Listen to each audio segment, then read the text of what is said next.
For centuries we were taught that beyond our horizon there exist spherical bodies suspended in an impossible void, separated by distances measured in light years and governed by models designed by those who always sought to reduce the scale of the human being to insignificance. That narrative served well to mold the mind. If those worlds were distant, inaccessible, unknowable, then there was no need to explore the real frontiers. One only had to look at the sky and believe that everything above was too far, too cold, too immense to ever be reached by human hands.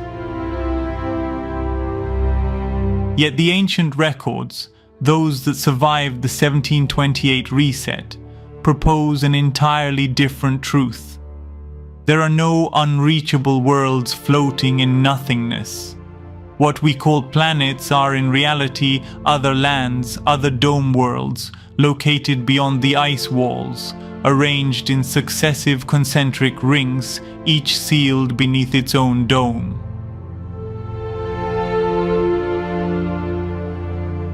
Their distance is not measured in light years, but in levels. They are not above us, they are beyond us. They are horizontal territories, immense, unfathomable, connected only through passages that remain guarded, sealed, or altered by the castes that govern the structure of the Great Dome. The ancient navigators who crossed the Antarctic Ring described lands where the geometry of the projected sky was entirely different. They said the light behaved in unfamiliar ways, as if each region possessed its own projection algorithm. One of those lands referred to in the texts as the ancestral lands filled those who dared to cross the walls with knowledge long before treaties existed and long before military bases monitored the region as they do today. Even then, the custodial and Anunnaki dominion had already altered the climate and made the region impossible to navigate. So how could this be? Wasn't our home supposed to be a rotating sphere? Their accounts revealed instead that we were part of a system of dome worlds. This one in particular sealed beneath a projection of the skies designed to confuse us. There were colossal continents beyond the frozen walls, vast expanses where the invisible dome projector could no longer fully modulate the blue tones of the artificial sky.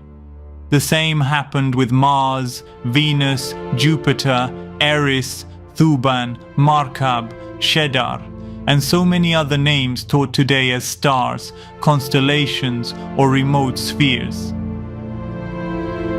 In truth, each corresponded to a dome world beyond our own, each with distinct flora, ancient structures, and civilizations, some of which never experienced the reset that reshaped current humanity.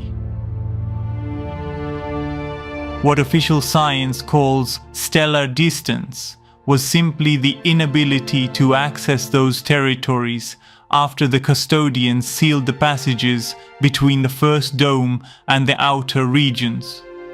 To hide the external lands, they projected skies, stars, and supposed unreachable worlds. It was far easier to convince humanity that everything was too far away than to reveal that the true limit was physical, tangible, a wall that could, in theory, be crossed.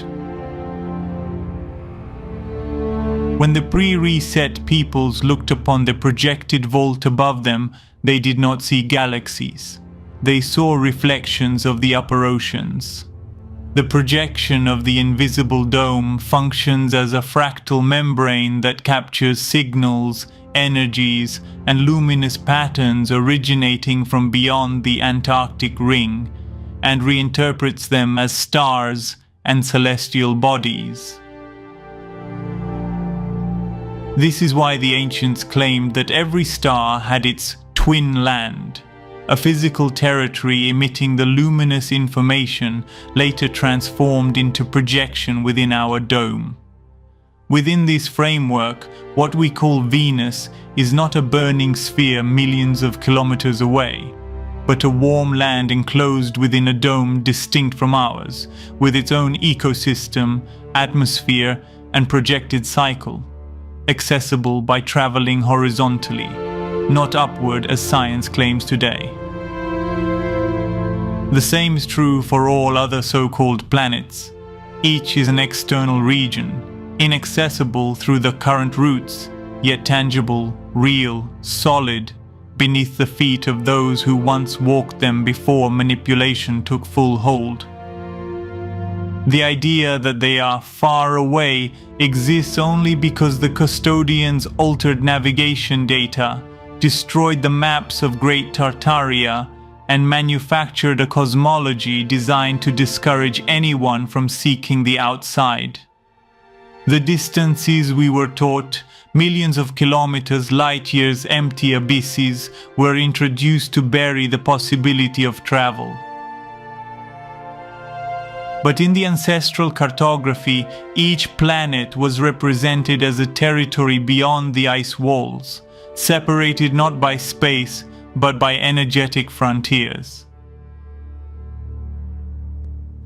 Each land had its own climate, its own dome, its own civilization, its own technological development, independent from the manipulation that affected the known lands after 1728, though the colonizers eventually managed to interfere with other dome worlds as well. The lands beyond the walls are the planets. The stars are the representations of the reality of their domes. The sky is the projection designed to keep us from remembering the true map, our home, and our purpose.